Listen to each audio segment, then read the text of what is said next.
But let's go back really quick to adaptogens. So think about things like some of my favorites that I've used, and I still add in every once in a while, are like rhodiola, maca root. Maca root was really, really pivotal for me for about 8 years. And I sometimes will add that into a smoothie, but I don't take it every day like I used to. That helped with hot flashes, night sweats, mood swings. And then the rhodiola was also good. Ashwagandha was amazing. And then I actually used a couple of mushrooms that I still like to use. Cordyceps mushrooms, really beautiful adaptogen, also helps improve energy and gives you stamina and endurance for exercise. So cordyceps mushrooms and they're very easy to get. Things like probably the one I used the most was a plant called Suma Root, Suma. Now, Suma is really, really special. It grows in Brazil, and it's the root of the plant that you use, and it's got very well researched, powerful adaptogenic properties that actually affect hormones in a positive way. In fact, from my experience, and I remember my dad talking about this extensively, is Suma Root will help you either bring your hormones up or it'll help bring your hormones down. Like if you have too much estrogen or too much testosterone, because women and men all have testosterone and estrogen just in different levels. But as a woman, even if you're not in menopause or going through menopause, if you're a teenage girl who has her monthly cycle, our hormones are fluctuating every single month. And then as we get older, as women, we have children. Again, you're going through massive hormone fluctuations. And Suma Root is not only one that just saved my life during menopause, I use that all during my whole womanhood, my whole up to this point.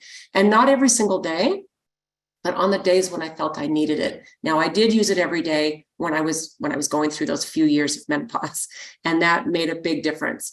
Now I use it when I feel like I need it, and I do muscle testing. So I do sometimes applied kinesiology and sometimes just intuitive.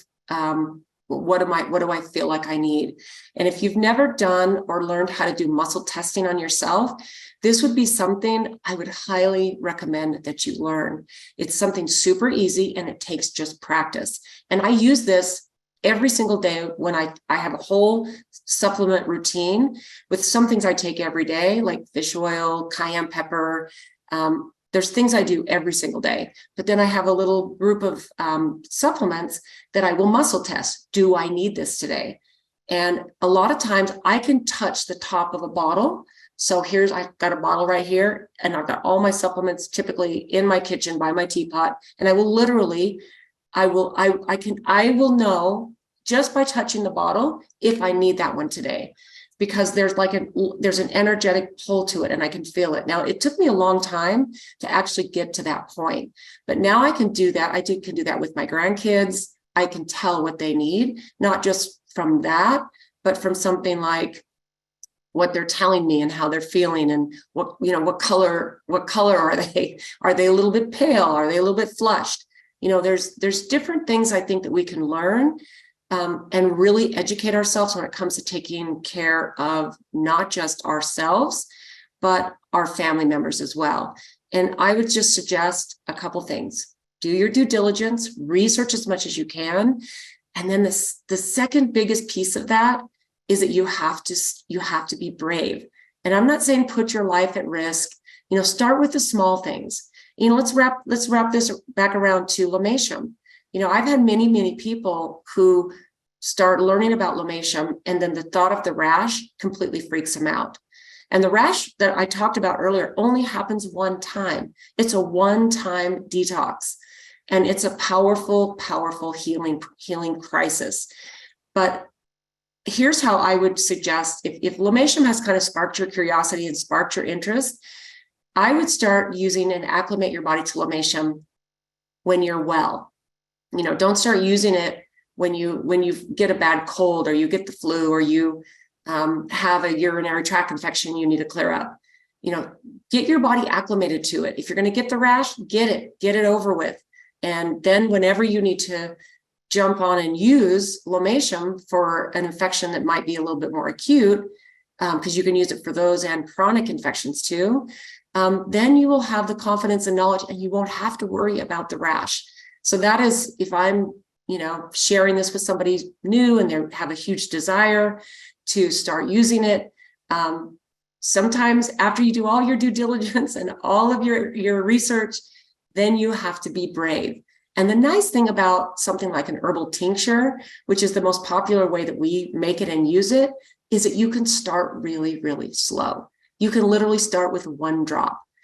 Now, all of the things that we make that are tinctures are in 190 proof organic cane alcohol. So we always suggest that you add our tinctures, or any tinctures that are that concentrated, to a little bit of water, just to make them palatable, because you can certainly take them straight. And I know that there's been many times when I've traveled overseas or wherever, and I have there's a little group of stuff I never travel without, and the Lamation in tincture form is one of them. And I've had many times when I haven't had access to water right then, and I'll just take it straight, which is perfectly fine too. But it is super strong, can make your eyes water a little bit, but super fine and super awesome to take if you need to take it straight. But let's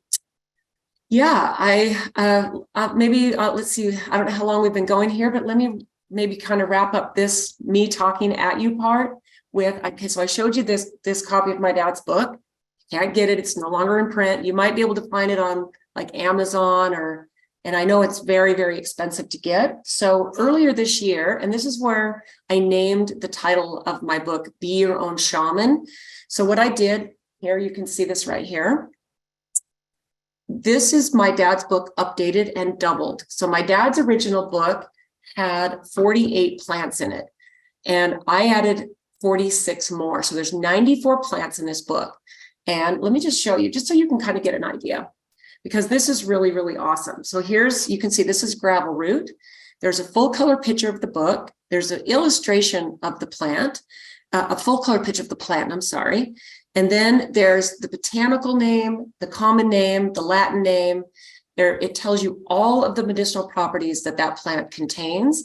And then it tells you all of the ailments that will go after, that this plant will go after. And you can literally take this and you can identify plants in the wild. So this is really like a love letter to my dad. It's completely self-published, and because it's very niche-y. You think about a book that is, tells you how to go out and identify plants, because a lot of these plants grow some of them grow all over the world. Like one of the plants in here is dandelion, but you'll have to be really careful where you find and get dandelion, because you don't want to pull it out of, most of the time, your yard or someone else's yard, because you don't know what's been sprayed on it. In fact, where I live in Utah, there's a ton of mountains. One of my favorite things is hiking, and I'll collect wild dandelions, the leaves, and sometimes the root of the dandelion, because the medicinal properties are so amazing. In fact, many of you probably know dandelion root is so good for your liver. It's a liver detox, liver support.